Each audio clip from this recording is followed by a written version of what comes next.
इतिहासकारांनी काय म्हणलं किंवा देवेंद्र फडणवीसने काय बोललं याच्यावर जे काही वादंग आजकाल उठतंय, मला वाटतं महाराष्ट्रामध्ये इतर प्रश्नाला जास्त महत्त्व न देता एखाद्या महापुरुषाबद्दल बोलून वातावरण कसं तापवलं जाईल याकडे सगळ्यांचं लक्ष दिसतंय. तुम्ही जर पाहिलं तर महाराजांचा पुतळा पडला, ही दुर्दैवी घटना झाली, त्यावर एवढं काही वादंग केलं गेलं आणि ती घटना दुर्दैवी ही महाराष्ट्रातल्या प्रत्येक माणसाने सुद्धा ती मान्य केलेली आणि प्रत्येकाला त्याची हळहळ सुद्धा वाटलेली आहे. उपमुख्यमंत्री, मुख्यमंत्री, पंतप्रधान यांनी सर्वांनी माफी मागून उबटा गटाच्या एका महाभागाने जो शिवसेनेचा नेता आहे त्याची खंत वेगळीच आहे. तो म्हणतो की महापुरुषांच्या जेव्हा विटंबना होती त्या टायमाला दंगली होतात, परंतु शिवाजी महाराजांचा पुतळा पडल्यानंतर दंगली का झाल्या नाहीत हा त्याचा सवाल आहे. म्हणजे दंगली घडाव्यात हे जे काही महाविकास आघाडीचं धोरण आहे किंवा त्यांना जे वाटतंय त्या पद्धतीने त्या या राजकारणाला दिशा द्यायचा प्रयत्न करतायत.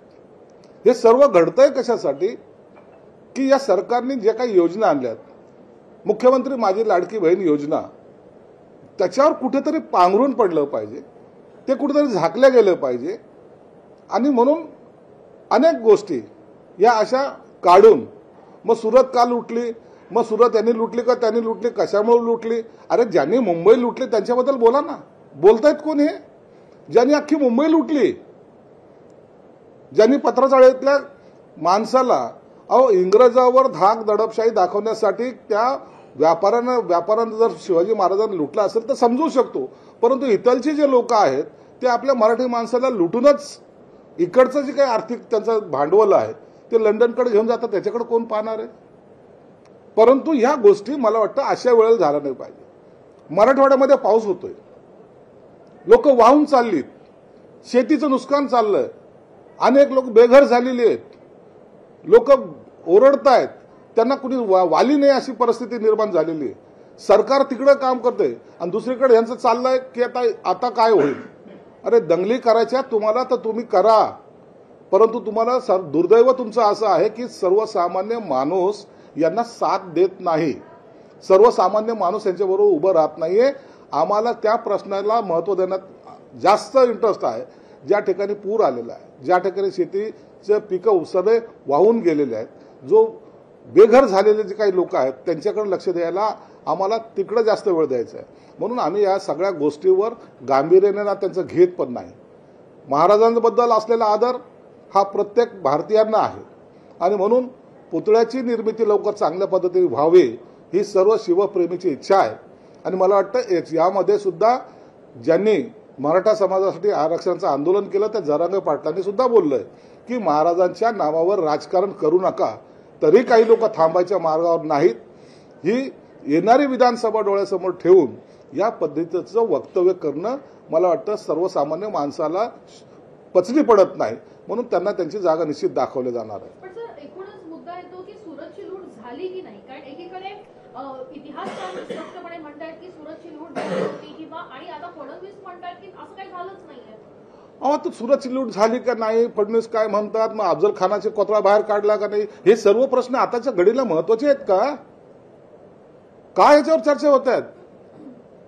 इतिहासकार जाणो, नेते जाणो, परंतु आता ही घडी ती नाही ना. आज माझा शेतकरी अडचणीत तर त्याच्यावर बोला ना. मग आता दुसरं आपण काढूया. मग सावरकरचा अपमान कोणी केला, मग आंबेडकरांचा अपमान काँग्रेसने कसा केला, मग कर्नाटकाचा शिवाजी महाराजांचा पुतळा कोणी पाडला, मग मध्य प्रदेशचा शिवाजी महाराजांचा पुतळा कोणी पाडला, या सगळं याच राजकारणामध्ये जायचंय का? मला वाटतं महाराष्ट्राच्या लोकांना याच्यापेक्षाही बाहेर त्यांच्या ज्या रोजच्या जीवनाशी निगडीत असलेले जे काही प्रश्न आहेत त्या प्रश्नावर लक्ष द्या. या राजकारणासाठी तुम्हाला जर काही करायचं असेल तर कोणत्याही चॅनलला जाऊन बसा आणि तिथं डेबिट करा, तिथं बोला एकमेकाशी विरोधात, परंतु लोकांना वेटीस धरू नका, हेच आम्हाला या ठिकाणी सांगायचं.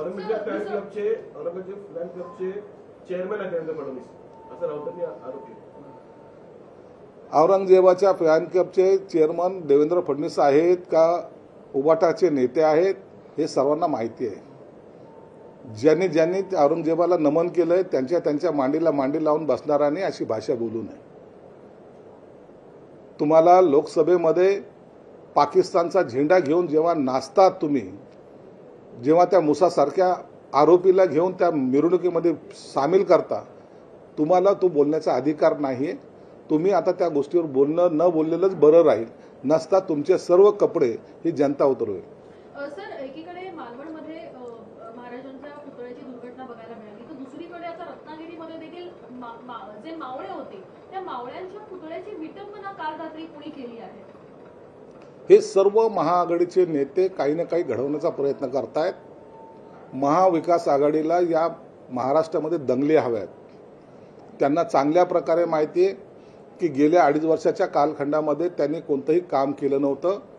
एकनाथ शिंदे ज्या पद्धतीने काम करतात, ज्या स्पीडने काम करतात, ज्या योजना बहिणींसाठी आणतात, सर्व विद्यार्थ्यांसाठी असतात, शेतकऱ्यांसाठी आणतात, यावर कुठेतरी लोकांचं लक्ष विचलित व्हावं म्हणून महाविकास आघाडी ही दंगल वारंवार घडवण्याचा प्रयत्न करते. याचं उदाहरण जर पाहिलं आपण, मग ते नाशिक असो, ते मालेगाव असो किंवा इतर ठिकाणी, महाविकास आघाडी ही दंगली आणखीन जास्त प्रमाणात घडवतील असा एकंदरीत अंदाज आहे. पण जसं नितेश राणे यांनी ट्विट करून हे पण सांगितलेलं आहे की महाराष्ट्रात पेटवण्याचा प्रयत्न होतोय, महाराष्ट्रात दंगली घडवण्याचा प्रयत्न होतोय. दुसरीकडे चंद्रकांत खैरेंचं विधान जर आपण बघितलं की इतकं होऊनही दंगली झाल्या नाहीत. याचा अर्थच असा आहे की महाविकास आघाडीला दंगली करायच्या आहेत.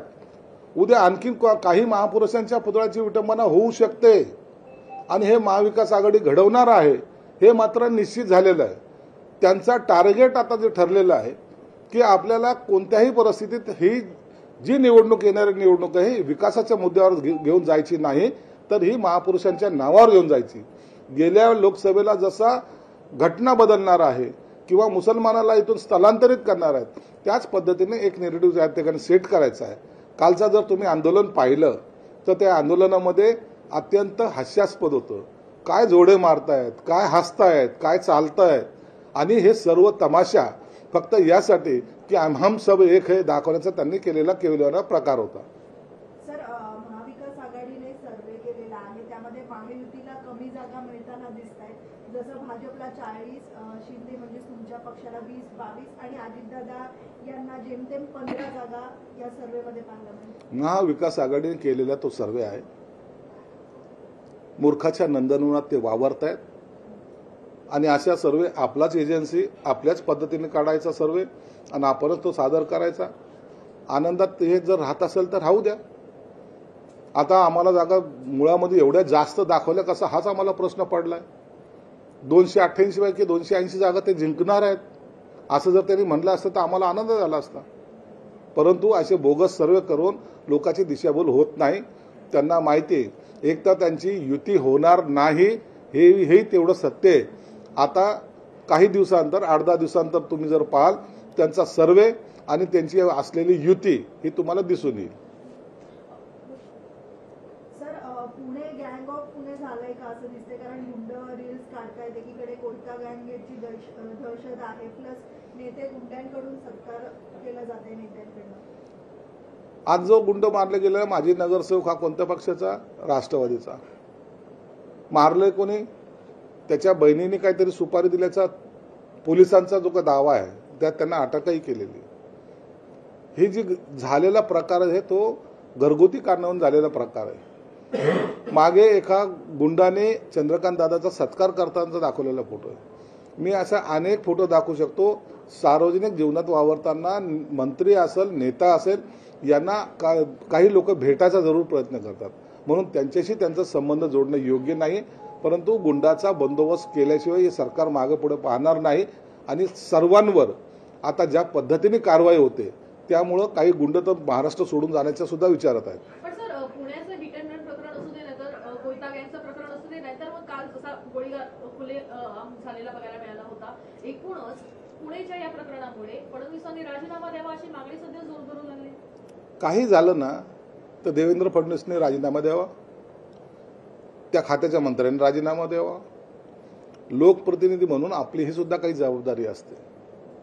ज्या ज्या ठिकाणी अशा घटना घडतात त्या ठिकाणी त्या घटनेला पुष्टी करता किंवा त्याला पाठिंबा न देता त्या गुन्हेगारावर वचक कसा बसेल यासाठी लोकप्रतिनिधींनी त्यांच्याशी सहकार्य केलं पाहिजे.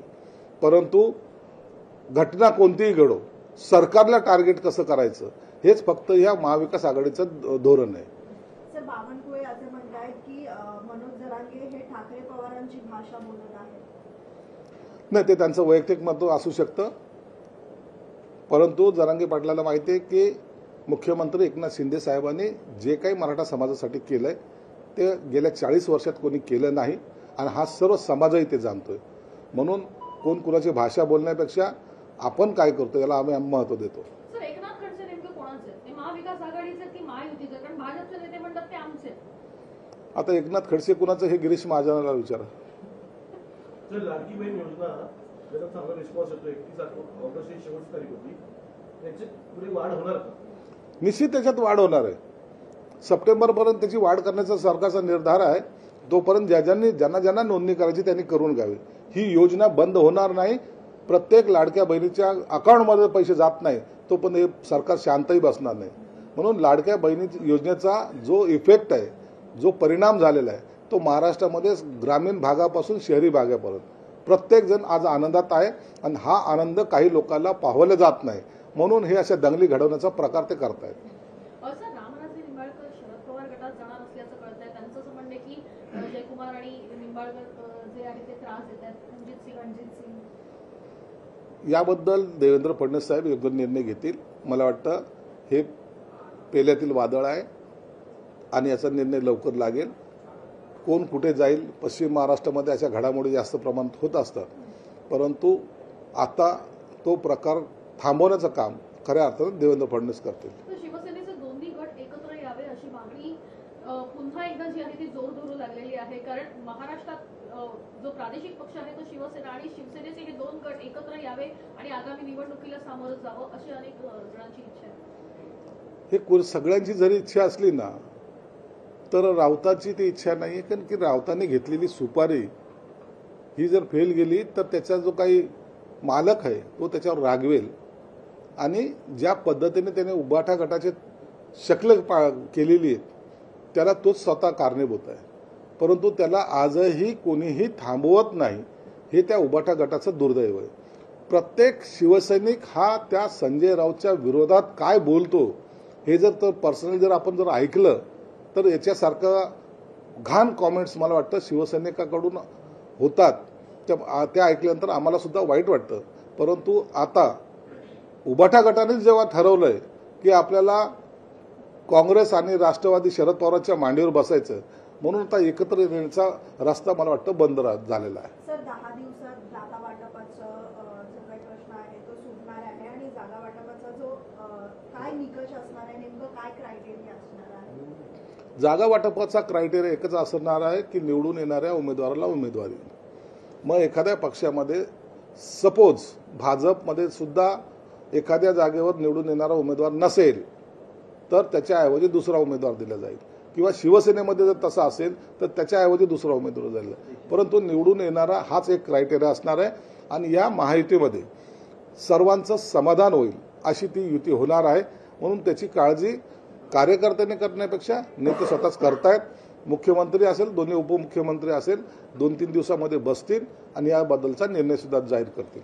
लोकसभा निवडणुकीच्या आधी दंगल घडवण्याचा आरोप जो आहे तो महायुतीवर करण्यात आला होता आणि महायुतीचा आता दंगल घडवण्याचा आरोप जो आहे तो महाविकास आघाडीवर करताना दिसून येते. तुम्ही सर्व आताच्या जे सगळ्या ज्या घटना आहेत त्या घटना जर बारकाईने पाहिल्या तर सगळ्या घटनेमागं ही महाविकास आघाडी तुम्हाला दिसून येईल. कशाची कुणाची दंगल होते, कशा कारण काय त्याची, तर काही कारण नसताना सुद्धा दंगल घडवण्याचा जो काही प्रकार आहे ते महाविकास आघाडीकडून वारंवार केले जातो. परंतु हे सरकार आणि सर्व जनता एकत्रितपणे या सगळ्या घटनेला थांबवते आणि त्याच्यामध्ये कुठे इन्व्हॉल्व होत नाही. हे त्यांचं महाविकास आघाडीचं दुर्दैव आहे. म्हणून कितीही प्रयत्न करा, महाराष्ट्र हा शांत आणि चांगला राहणार आहे हे एवढं मात्र निश्चित आहे. पण निवडणुका तोंडावर आल्यानंतर महाराजांचा विषय नेहमीच जो आहे तो पेटला जातो. यांना दुसरं काम काय आहे? यांनी बोलावं ना, यांनी विकासावर बोलावं, काय केलं याच्यावर बोलावं, तुम्ही काय केलं ते बोलावं, आम्ही काय केलं ते आम्ही सांगतो. परंतु यांना विकासाच्या गोष्टीवर बोलायचंच नाहीये. यांना बोलायचंय ते फक्त जातीमध्ये भांडण लावण्यावर.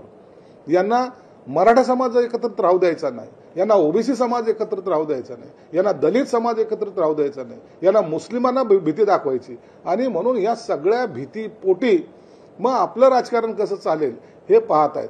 आणि याचा सर्वांचा पितामह भीष्म शरद पवार साहेब आहेत. त्यांना माहिती आहे जोपर्यंत हे आपसात भांडत नाहीत इंग्रजाची नीती अपनावण्याचं काम ही महाविकास आघाडी आज करते. ओके चल सर एक प्रश्न सर, नारायण राणे यांनी ज्या पद्धतीचं विधान केलेलं आहे, शिवसेना म्हणून आपली भूमिका काय आहे? कारण अगदी संवेदनशील असलेल्या महाराजांच्या परिस्थिती त्या ठिकाणी उद्भवली, त्याच्यानंतर नारायण राणे यांचं धमकीबाजा इशारा असलेलं विधान समोर आलेलं आहे. बघा, नारायण राणे हे भाजपचे मोठे नेते आहेत, परंतु कोणत्याही पोलीस अधिकारी असेल, कर्मचारी असेल, सर्वसामान्य नागरिक असेल, याच्या विरोधात शिवीगाळ ही कुणालाच आवडत नाही आणि म्हणून त्यांचं समर्थन कोणी केलेलं नाही. आम्ही त्यांचं समर्थन करत नाही, परंतु त्यांच्या या वक्तव्याचा त्यांचा पक्ष निश्चित विचार करेल आणि योग्य ते काय जे काय सूचना द्यायची असेल ते त्यांच्या लेवलवर दिले जातील. आम्ही त्याच्यामध्ये इंटरफेअर करणार नाही. आणि पृथ्वीराज चव्हाणांनी आरोप केलेला आहे की कायदा आणि सुव्यवस्था पूर्णपणे रसतळाला गेली आहे महाराष्ट्रात आणि एकट्या महाराष्ट्रात फक्त 36% आत्महत्यांचं प्रमाण गेल्या वर्षभरात दिसून येतं. ही त्यांनी दिलेली आकडेवारी अत्यंत चुकीची आहे. बेस काय तर मला माहीत नाही, परंतु महाराष्ट्रातली कायदा सुरक्षा व्यवस्था जे राखण्यामध्ये यश सरकारला जे यश आलेलं आहे तुम्ही पाहिलं असेल. प्रत्येक घटनेचे ज्या ज्या घटना झाल्या त्यातले आरोपी सुद्धा पकडले जात आहेत, शेतकऱ्यांचे असलेले प्रश्न सुद्धा सोडवले जात आहेत आणि जो कोणी या सगळ्या घटनेला कारणीभूत असेल त्याला हे सरकार सुद्धा माफ करत नाही. हे सर्व श्रुत आहेत. म्हणून आता यापुढे अशा घटना कमी प्रमाणात घडूच नाही किंवा घडल्या तर अत्यंत कमी प्रमाणात जरी घडल्या तर त्याच्यावर सरकार आपलं नियंत्रण जरूर ठेवेल. लोकशाही मराठी ऐका, पहा, जागरूक रहा.